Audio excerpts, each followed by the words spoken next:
Hello friends, आज हम कुछ हिंदू विवाह अधिनियम के हिंदू विधि के हिंदू लॉ के कुछ एमसीक्यू करेंगे। आप इसे हिंदू विधि भी बोल सकते हैं, हिंदू लॉ भी बोल सकते हैं। ठीक है। पहला क्वेश्चन है, हिंदू विधि के अंतर्गत विवाह है एक संस्कार है, संविदा है, दोनों का और खा या ना तो का है और ना ही गा है, तो एक संस्कार है। हिंदू विवाह के अंतर्गत एक विवाह एक संस्कार है। हिंदू विधि संबंधित विधि को संहिताबद्ध किया जाता है, संहिताबद्ध किया जाता है का है हिंदू विधि अधिनियम 1955 के अंतर्गत, हिंदू दंत एवं भरण पोषण अधिनियम 1956 के अंतर्गत, या बाल विवाह निरोधक अधिनियम 1929 के अंतर्गत, या उपयुक्त सभी। तो हमारा क्वेश्चन का है हिंदू विवाह अधिनियम 1955 के अंतर्गत।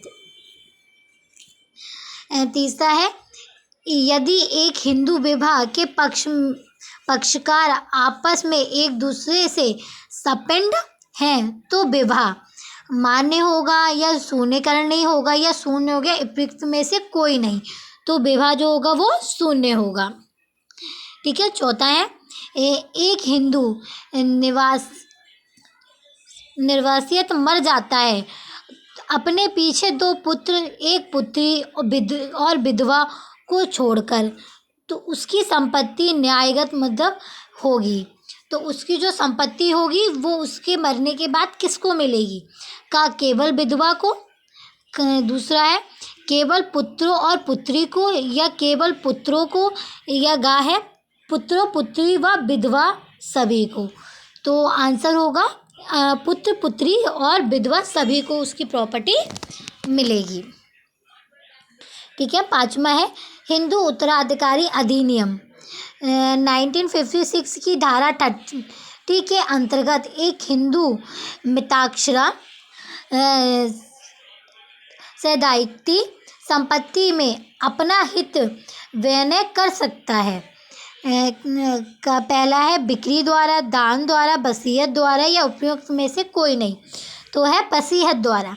एक हिंदू उत्तराधिकारी जो भी होता है वो अपनी संपत्ति मिताक्षर में किसको दे सकता है? तो वसीयत द्वारा, किसी भी मतलब अपने बच्चों को या अपने पुत्र पुत्री को, किसी को भी वसीयत के द्वारा अपनी संपत्ति दे सकता है।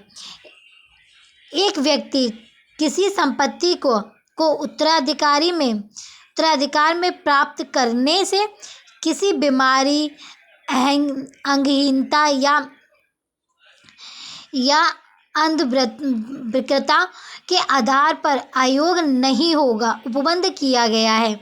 मतलब यदि कोई एक व्यक्ति है जिसकी जो संपत्ति है वो किसी भी बीमारी, अंगहीनता, या उसके शरीर में कोई बीमारी हो गई है या अंग विकृता हो के आधार पर वो अयोग्य नहीं कर सकता, तो हिंदू उत्तराधिकारी अधिनियम 1956 की धारा 28 के अंतर्गत, या हिंदू उत्तराधिकारी अधिनियम की धारा 56 की धारा 39 के अंतर्गत, या हिंदू उत्तराधिकारी अधिनियम 1956 की धारा 30 के अंतर्गत, या इनमें से कोई भी नहीं। तो पहला आंसर है उत्तराधिकारी अधिनियम 1956 की धारा 28 के अंतर्गत वह यह कर सकता है। 7 है, हिंदू विवाह अधिनियम 1955 की निम्नलिखित में से कौन सी धारा के अंतर्गत पति और पत्नी आपसी सहमति से तलाक के लिए याचिका दायर कर सकते हैं? मतलब हिंदू विवाह अधिनियम की ऐसी कौन सी धारा है जिससे जो पति है या पत्नी है वो अपनी स्वयं की इच्छा से तलाक को बाद ला सकते हैं? तो सेक्शन 13 का जो ऑप्शन है वो उसके थ्रू हम को डिवोर्स फाइल कर सकते हैं। आपसी सहमति द्वारा तलाक का सिद्धांत हिंदू विवाह अधिनियम में समाविष्ट किया गया है। कौन सी सन में हिंदू विवाह अधिनियम में यह जो है ये समाविष्ट किया गया है? तो 1976 में इसको समाविष्ट किया गया है।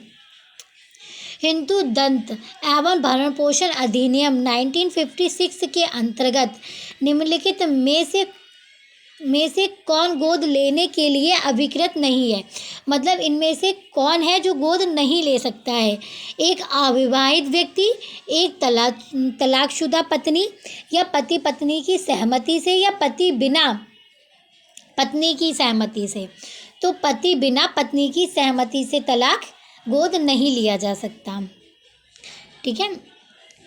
एक हिंदू पुरुष जिसकी आयु 28 वर्ष है, ठीक है, और लड़की की आयु 13 वर्ष है, तो गोद लेता है, दंत ग्रहण है, तो वैध है, सूर्यकर्णी है, शून्य या अवैध है, तो वह शून्य है।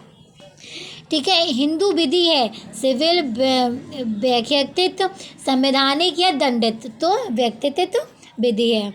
मतलब ये नेचुरल लॉ है। हिंदू विधि का के प्राचीन स्रोत हैं श्रुति, स्मृति या सार संग्रह, टीकाएं एवं रूढ़ि या उपयुक्त सभी। तो उपयुक्त सभी। ठीक है। Thank you for watching.